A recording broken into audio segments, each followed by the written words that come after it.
Hey everybody, welcome back to some more Mark Reacts, and today we are finally getting around to reacting to the trailer for the Velma series that is coming out next year in 2023. Probably midway into the year. I'm guessing, I'm hoping for like a September release. I don't think it'll be any earlier than that. It'll probably be around August, September time is what I predict. It will have 10 episodes for the first season, and it will be the first Scooby-Doo series that will not feature Scooby-Doo himself, which makes it ridiculous because you can't call it a Scooby-Doo show without the main dog. You know, you need Scooby-Doo. He makes the show. So the fact that they're not including him is ridiculous. He's Shaggy's best friend. He's the glue that keeps them all together. And I just think it's a big joke that they're not including it, or they have no intentions of including Scooby-Doo, which is utterly ridiculous. And I've been looking into this, and apparently it was due to studio restrictions, and that's why they couldn't have Scooby-Doo in there, which I have a whole big Let's Talk About video coming up, like talking into that, and you can just tell that I'm not happy about that. How can you not have, you know, the studios back in it? You know, it's Scooby-Doo. You're choosing the Scooby-Doo characters, so you should have the right and the access to use Scooby-Doo. There should be no restrictions. It's all because the person behind it, Mindy, I believe that's her name, who's basically written the whole thing and making the show, she doesn't want Scooby-Doo in there. And that's what it comes down to. And it's utterly ridiculous that you can't have the rest of the Scooby-Doo gang without the main one. It's literally called Scooby-Doo. His name's in the title. It's in every single show spin-off. It's Scooby-Doo. And just calling it Velma, it's really annoying. You might as well just keep it based around Velma herself and not include any other gangs members.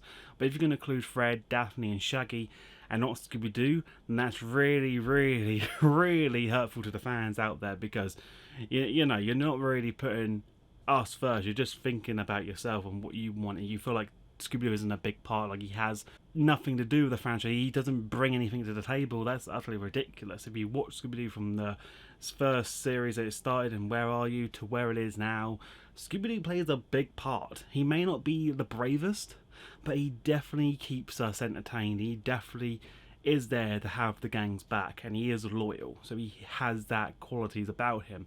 But to say that he doesn't bring anything to the table is ridiculous. So anyway, we are finally getting around to reacting to the trailer. I've been really busy with training, so yeah, let's get behind this.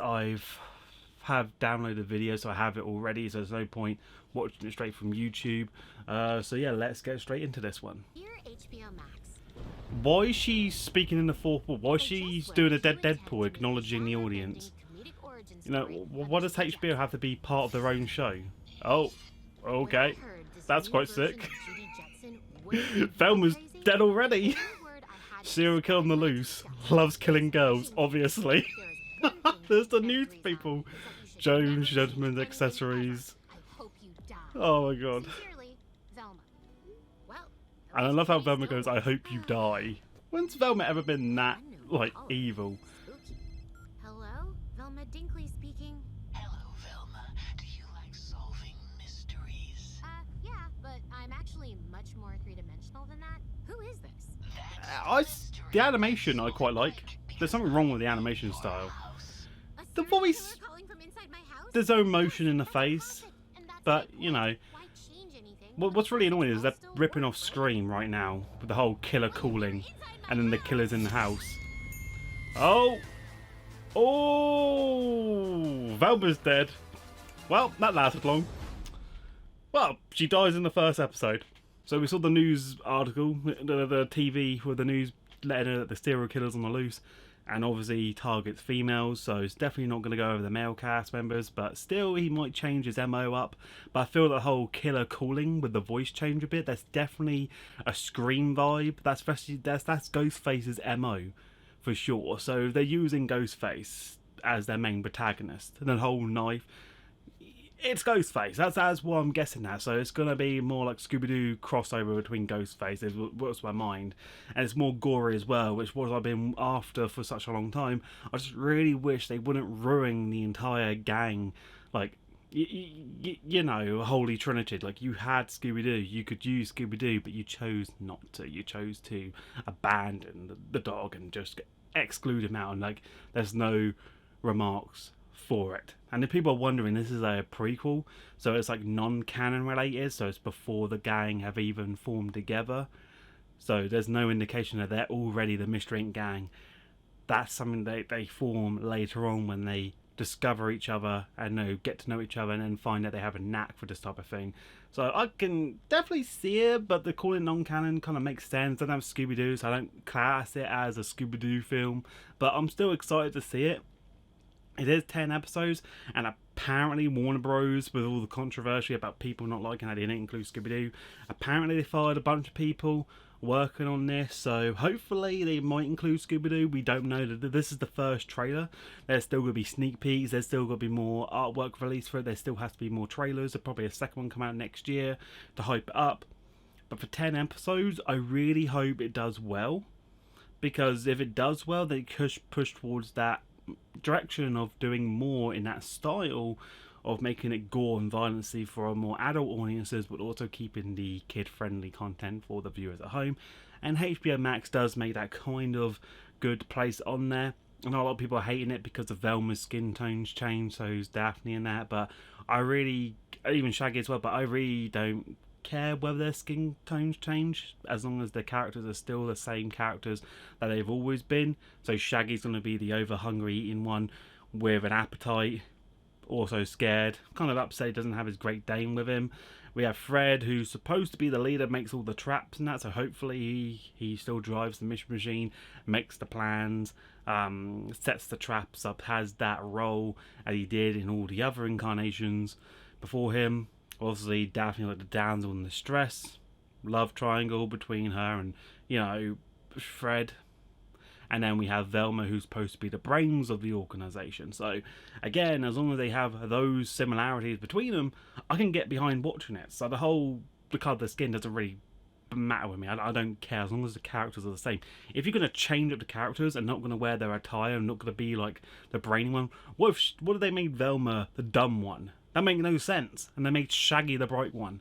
Again, that makes no sense. They did it in the Scooby-Doo movie, the live-action one, where they swapped over, and then Shaggy had that brief moment with Velma's soul in his body, where he's actually smart for a bit, and then he also had Fred's leader skill quality, so he had that. But incorporated in the actual show, they didn't do that, so I see no issue with it. But if they did switch the roles around, it could get a bit, unnecessary, unprovoked. But yeah, I'm looking forward to it. I see nothing wrong with it so far. The style's good, the whole ripping off Ghostface could have been better, Out of all serial killers you could have gone for, you chose Ghostface MO. Want to go, bit more 18th century, do Jack the Ripper meets Scooby-Doo gang and just kills people. He killed women, why not throw that in there? But no, you chose Ghostface, which is very predictable. It just is. You watched all the Scream films, it's very, very predictable in how it happens. And the fact that you saw her get gutted or blood on the windows, we have no idea if she's dead. She could be mortally wounded because she's the main character. She's Sidney Prescott, for God's sake. She's not gonna die. She's just gonna get back up and solve it. But the fact that the killer knows where she lives, makes it more interesting. But I love how they had the little quirky motive where she didn't clock on straight away that the killer was inside the house. Normally, people would freak out straight away, but she didn't really clock into the end, which kind of, had a nice little humour to it. But the whole fourth wall being Deadpool, talking about HBO, you don't need to throw yourself in your own show. We're watching it on HBO Max. We don't need to know about HBO Max inside a show. It's just advertisement in an advertisement in a show. It's ridiculous. So yeah, it is what it is. But yeah, I hope you guys have enjoyed. Sorry for the late on this one, but hopefully I can get the next ones out as quick as possible. Remember, leave a like, comment, subscribe, turn on post notifications, and I'll see you next time. But until then, take care.